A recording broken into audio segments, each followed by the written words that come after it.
ഈശോ മിശിഹായ്ക്ക് സ്തുതിയായിരിക്കട്ടെ.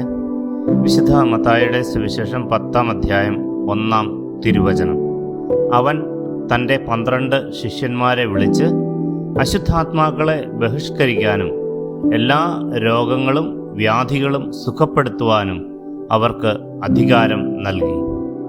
ഈശോയുടെ 2-ാം വരവ് വരെ ഭൂമിയിൽ തുടരേണ്ട തൻ്റെ ശുശ്രൂഷകൾക്ക് ആധികാരികമായി പിന്തുടർച്ചക്കാരെ നിയമിച്ച് അധികാരം നൽകുന്ന ഈശോ, ദൈവരാജ്യം നമ്മുടെ ഇടയിൽ വന്നു കഴിഞ്ഞു എന്നതിൻ്റെ അടയാളങ്ങൾ 12 അപ്പോസ്തലന്മാരിലൂടെ ദൈവരാജ്യ പ്രഘോഷണത്തിലൂടെ തുടർന്നു.